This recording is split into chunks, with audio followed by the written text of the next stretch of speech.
IPL matches में 800 billion US dollar से 2 trillion US dollar का काला धंधा चल रहा है। The last week, several A-list Indian celebrities have been summoned by India's crime-fighting agency.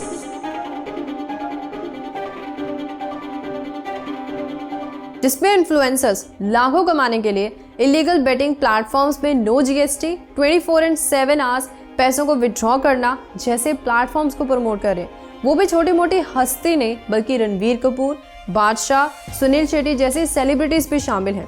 हैरानी की बात तो ये है कि ये जो इलीगल और अनरेगुलेटेड मार्केट है वो 10 गुना ज्यादा बड़ी है रेगुलेटेड मार्केट से। ये तो एक छोटा सा नमूना है। इसके अलावा आईपीएल में और भी बड़े बड़े स्कैम्स चल रहे हैं जिसको जानेंगे आज इस वीडियो में, तो वीडियो को शुरू करते हैं।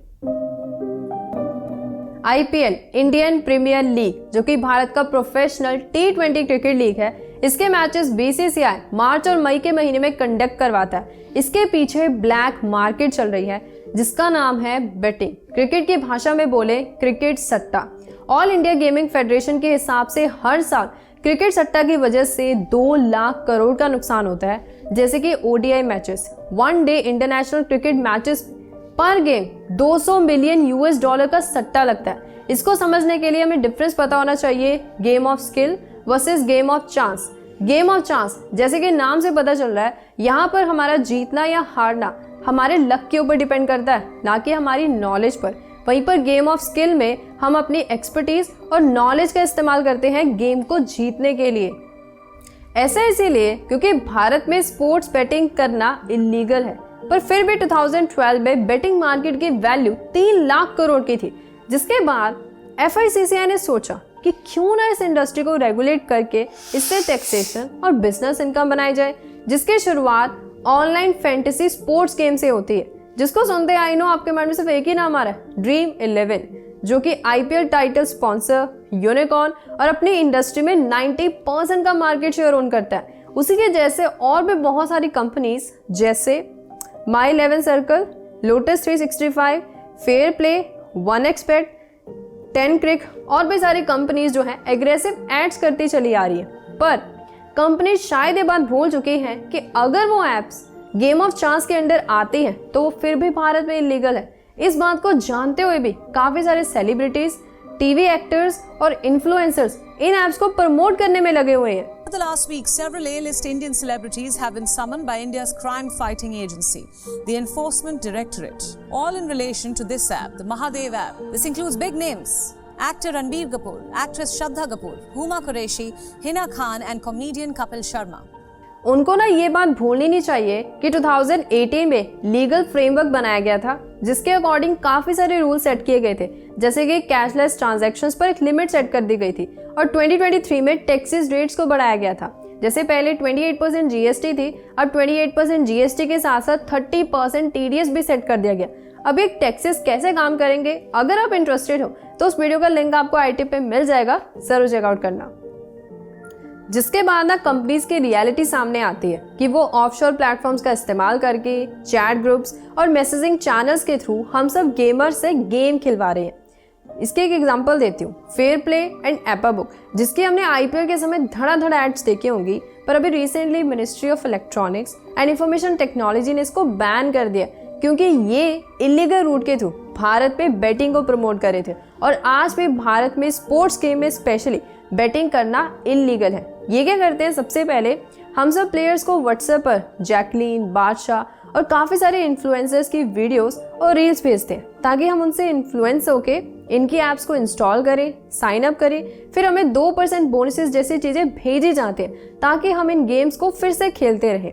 अब कितने मेल्स और फीमेल्स इन गेम्स को खेलते हैं उसका डेटा आप स्क्रीन पर देख सकते हैं। पर सवाल आता है कि हमेशा इन कंपनीज का पहला टारगेट भारत ही क्यों होता है। जैसे भी recently ministry of electronics and information technology ने उन 2 ऐप्स के साथ साथ 174 और ऐप्स को बैन किया, जैसे महादेव, फेयर प्ले, एपाबुक, 24/7, 1xBet और भी बहुत सारे ऐप्स हैं। ऐसा क्यों? उसके ना मेन 3 कारण है। नंबर 1, पूरे वर्ल्ड में से 90% क्रिकेट फैंस भारत से। अब जहां पर ज्यादा यूजर बेस होगा ऑब्वियसली पैसा कंपनीज को वहीं तो बनेगा। Number 2, social media stars.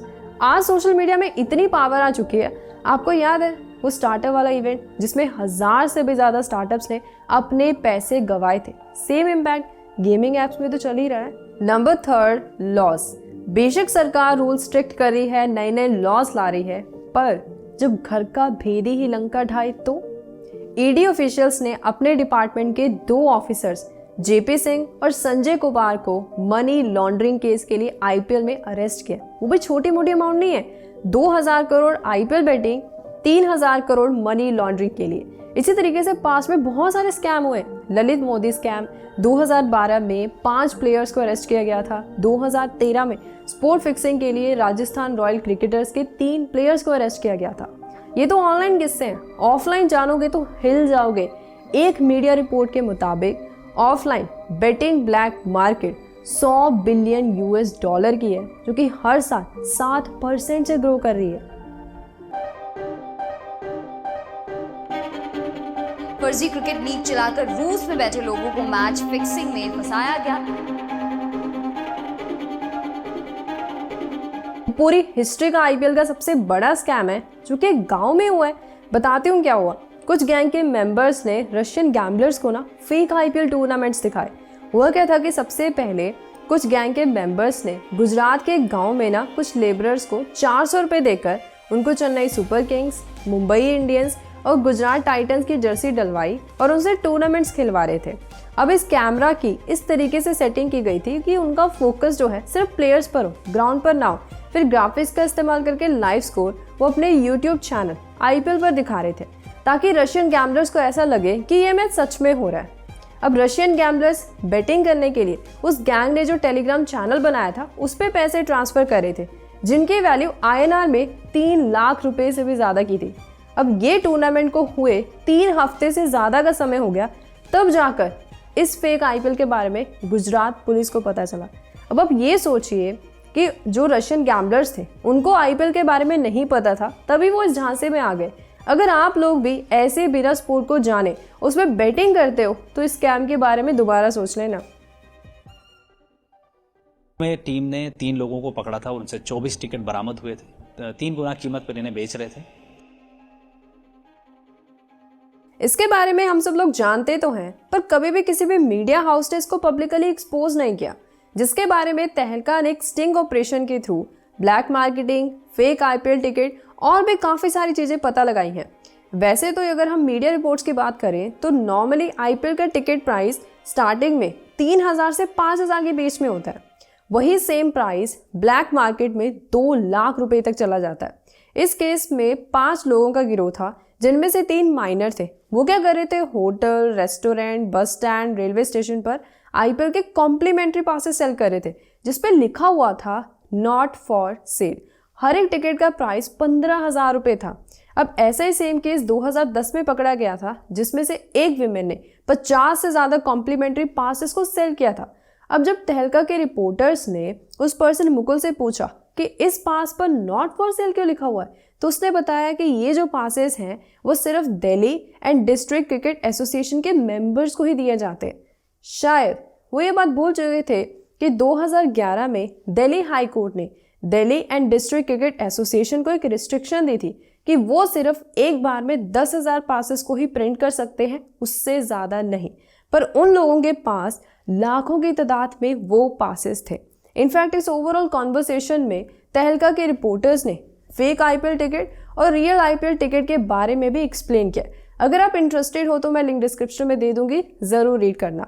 तो ओवरऑल आज की वीडियो को अगर हम एक लाइन में कंक्लूड करें तो उससे सिर्फ यही रिजल्ट सामने आता है कि 2024 में आईपीएल फिर से शुरू होने वाले हैं और ये स्कैम फिर से शुरू हो सकते हैं। ये हमारी रिस्पॉन्सिबिलिटी है कि इन स्कैम्स को समझते हुए हमें इनसे दूर रहना चाहिए और दूसरों को भी अवेयर करना चाहिए।